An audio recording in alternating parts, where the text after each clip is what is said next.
اور پھر پاکستان تحریک انصاف نے گڈ ول کے طور پہ ایک اچھے جیسچر کا مظاہرہ کرتے ہوئے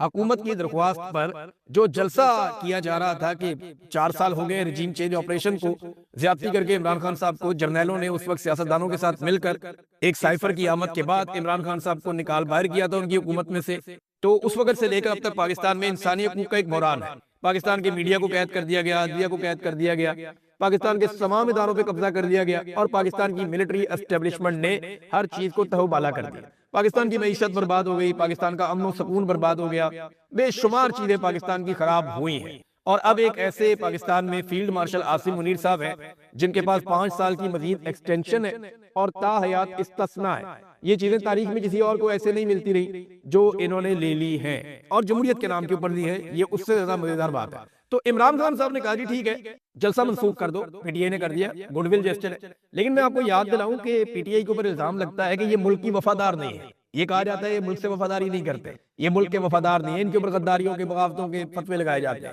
حتیٰ کہ جو لوگ عمران خان صاحب کے موقف پر بات کرتے ہیں ان کے اوپر بھی غداریوں کے فتوے لگائے جاتے ہیں، جیسا کہ میں ہوں، صابر شاکر صاحب ہیں، محیط پیرزادہ صاحب ہیں، ارشد شریف کے اوپر یہی فتوے لگائے گئے، اور بہت سارے جرنلسٹ ہیں، صدیق جان ہیں، پاکستان کے اندر ہمارے بہت سارے دوست ساتھی ہیں جن پہ غداریوں کے فتوے دھڑا دھڑ لگ جاتے ہیں فوری طور۔ لگتے کیوں ہیں؟ وجہ یہی ہے نا کہ عمران خان کا موقف سنواتے ہیں، تو پاکستان کی اسٹیبلشمنٹ نہیں چاہتی کہ عمران خان کا موقف سنوایا جائے۔ لیکن میں آپ کو یاد دلاتا ہوں کہ جب فیٹف کے اوپر قانون سازی ہو رہی تھی تو اس وقت پیپلز پارٹی اور پی ایم ایل این نے بلیک میل کیا تھا کہ ہماری لیڈرشپ کے مقدمے ختم کرو ورنہ ہم فیٹف پہ قانون سازی نہیں ہونے دیں گے۔ وہ بھی تو پاکستان کا معاملہ تھا، وہاں پہ بھی گڈ ول جیسچر آنا چاہیے، نہیں آیا نا؟ نہیں آیا۔ آپ کو یاد ہے بلاول کا سٹیٹمنٹ جب او آئی سی کی کانفرنس پاکستان میں ہو رہی تھی تو بلاول نے کہا تھا کہ میں دیکھتا ہوں کہ کیسے او آئی سی کی کانفرنس پاکستان میں ہوتی ہے۔ ایسا سٹیٹمنٹ کبھی آپ نے پی ٹی آئی کا سنا؟ آپ نے نہیں سنا۔ پی ٹی آئی نے اپنا جلسہ کینسل کر دیا کہ مذاکرات ہو رہے ہیں امن کے لیے، بڑی اچھی بات ہے، ہم اپنا جلسہ کینسل کر دیتے ہیں، لیکن پھر بھی پی ٹی آئی کو غدار کہا جاتا ہے۔ یہاں تک کہا گیا، یہ 3 چیزیں میں آپ کے سامنے رکھتا ہوں کہ جناب جب بھارت کے ساتھ لڑائی ہوئی تو یہ بھارت کے ساتھ مل گئے، جب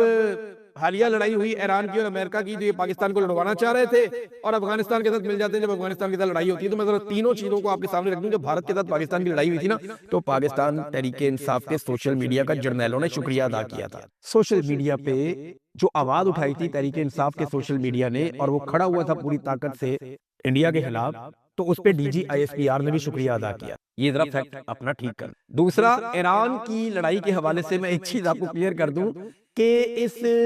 جنگ کی جو وارننگ ایک دی ہوئی تھی ڈونلڈ ٹرمپ نے کہ ایسٹرن ٹائم کے 8 بجے رات کو وہ حملہ کر دے گا، وہ پاکستان کا صبح 5 بجے بنتا تھا۔ اس سے 13-14 گھنٹہ پہلے پاکستان کی اسٹیبلشمنٹ متحرک ہو گئی تھی اور صحافیوں کو یہ کہہ دیا گیا تھا کہ آپ جو ایرانی صحافی ہیں ان کو اب اپنے پروگراموں میں نہ لیں۔ یہ بھی کہہ دیا گیا تھا کہ ایران کی مذمت کی جائے کیونکہ اس نے سعودی عرب کے اوپر اٹیک کیا ہے، اور یہ پیغام بھی تحریری طور پہ کچھ واٹس ایپ کے اندر موجود ہے جن میں یہ کہا گیا کہ ایران نے جو ہے وہ چھڑا گھونپا ہے، ہماری بات نہیں مانی، وہ سیز فائر کے لیے سنجیدہ نہیں ہوا اور پاکستان کے ساتھ زیادتی ہوئی ہے۔ اب اس قسم کے پیغامات ملٹری اسٹیبلشمنٹ کے سورسز نے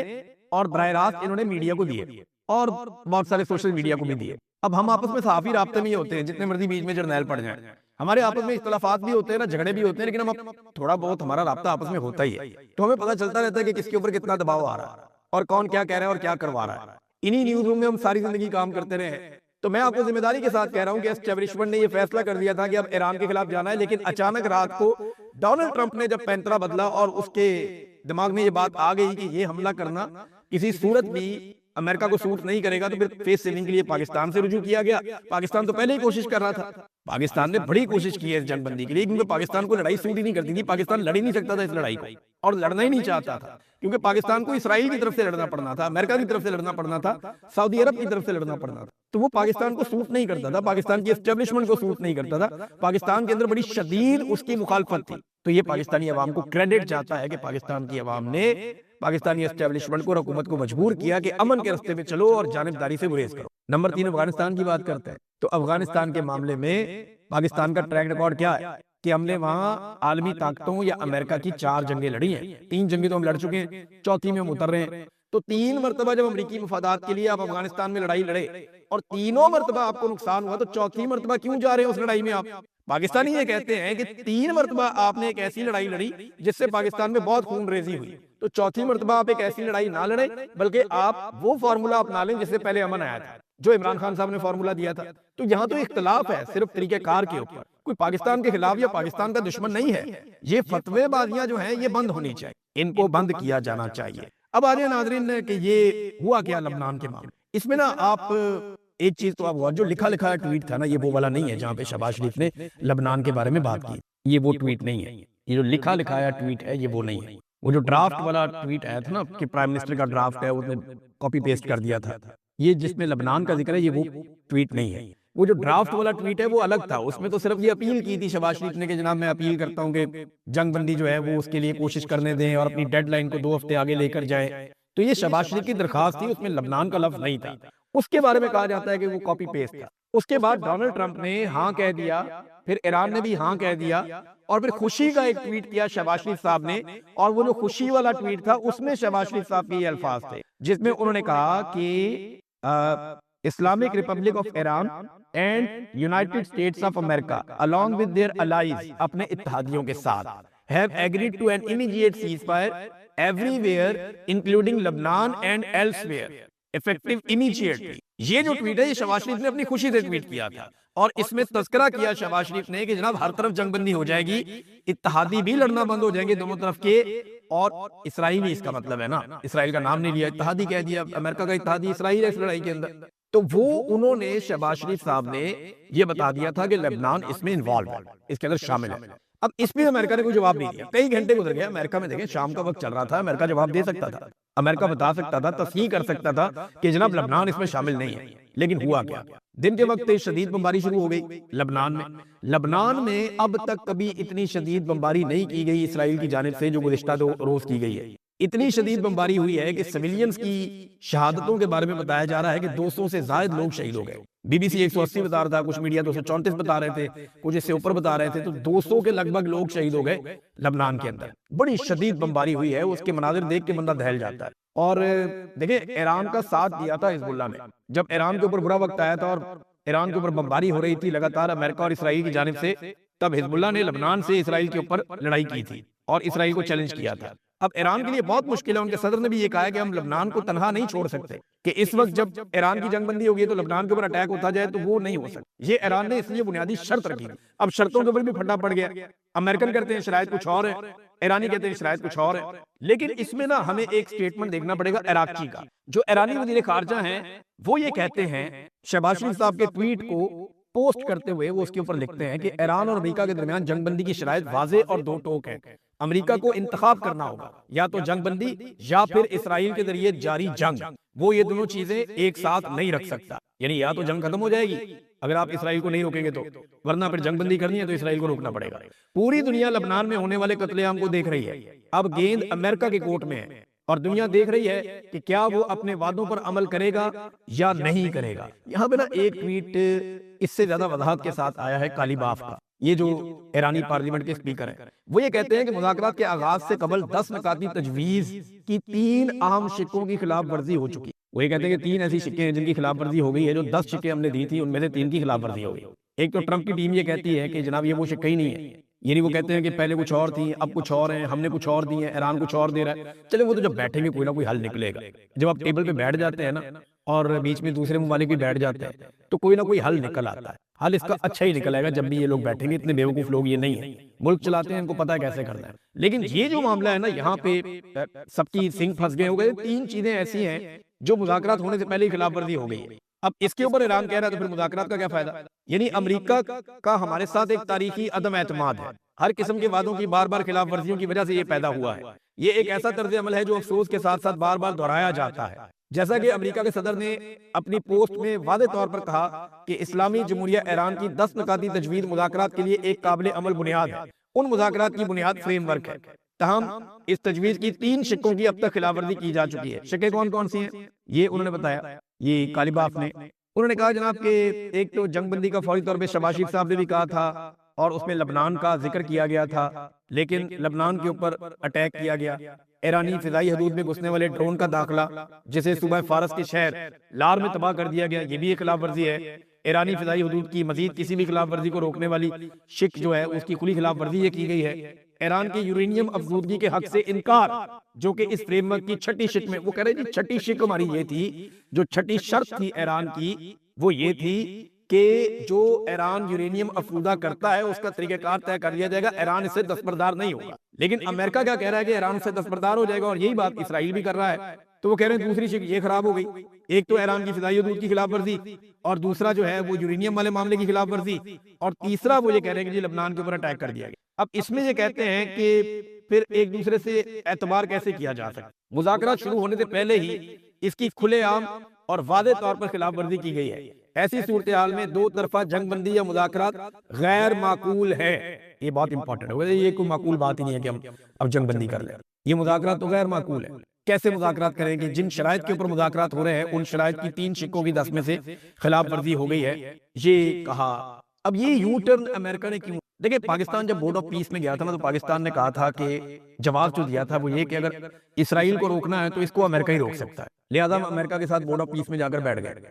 لیکن اب جب امریکہ نے اسرائیل کے ساتھ مل کر ایران پہ اٹیک کیا تو امریکیوں نے بار بار یہ کہا کہ امریکی خارجہ پالیسی کو اسرائیل کنٹرول کر رہا ہے، یعنی ہمیں یہ لگتا تھا کہ اسرائیل کو امریکہ کنٹرول کر سکتا ہے، لیکن امریکنز کو یہ لگتا ہے کہ امریکہ کو اسرائیل کنٹرول کر رہا ہے۔ اب کوئی بھی کسی کو کنٹرول کر رہا ہے، اس وقت سب سے بڑا سوال یہ ہے کہ اسرائیل کو کنٹرول کیسے کیا جائے، کیونکہ بڑی محنت کے بعد جو ایک جنگ بندی ہوئی ہے وہ اس کو خراب کر سکتا ہے۔ پاکستان کے وزیر دفاع بھی اس کے اوپر بہت گرم ہو کے بولے، انہوں نے کہا جی کہ یہ اسرائیل جو ہے اس کو روکنا پڑے گا، اور وہ یہ سارا عمل اس کو خراب کر رہا ہے جنگ بندی کو۔ اب پاکستان کو بھی دیکھنا پڑے گا، مصر کو بھی دیکھنا پڑے گا، ترکی کو بھی دیکھنا پڑے گا، اسپیشلی چائنا جو اس کا ایک بڑا گارنٹر ہے، جس نے اس میں رول پلے کیا ہے پیچھے رہ کر، تو چائنا کا بھی ایک بڑا رول ہے، وہ ڈونلڈ ٹرمپ نے بھی کہا۔ تو ان سب کو یہ دیکھنا پڑے گا کہ اسرائیل کو کیسے روکنا ہے۔ جے ڈی وینس پاکستان آ سکتے ہیں، ڈونلڈ ٹرمپ نے ایک جگہ پہ کہا کہ نہیں سیکیورٹی وجوہات کی بنا پہ شاید نہ جائیں، لیکن جے ڈی وینس کے بارے میں کہا جا رہا ہے وہ پاکستان آ سکتے ہیں، سٹیو وٹکوف پاکستان آ سکتے ہیں، ڈونلڈ ٹرمپ کا داماد کشنر جو ہے وہ پاکستان آ سکتا ہے، جیرڈ کشنر وہ پاکستان آ سکتا ہے۔ ان 3 لوگوں کا نام لیا جا رہا ہے، اور اس کے علاوہ ایران کی جانب سے کالی باف کا نام لیا جا رہا ہے، تو 3 اور لوگوں کا نام لیا جا رہا ہے کہ وہ آئیں گے اور آ کر یہ مذاکرات کریں گے۔ اب دیکھنا یہ ہے کہ ان مذاکرات کا نتیجہ کیا نکلتا ہے۔ ڈونلڈ ٹرمپ نے ایک نیا مشکلہ بھی ڈھونڈ لیا اس بیچ، توجہ ڈائیورٹ کرنے کا تو ڈونلڈ ٹرمپ ماسٹر ہے۔ اس نے ایک سٹیٹمنٹ دیا، ڈونلڈ ٹرمپ نے، سٹیٹمنٹ میں آپ کو پڑھ کے سناتا ہوں، بڑا انٹرسٹنگ ہے۔ ڈونلڈ ٹرمپ نے دھمکی لگا دی نیٹو کو اور یورپ کو۔ دھمکی کیا ہے یہ دیکھیں،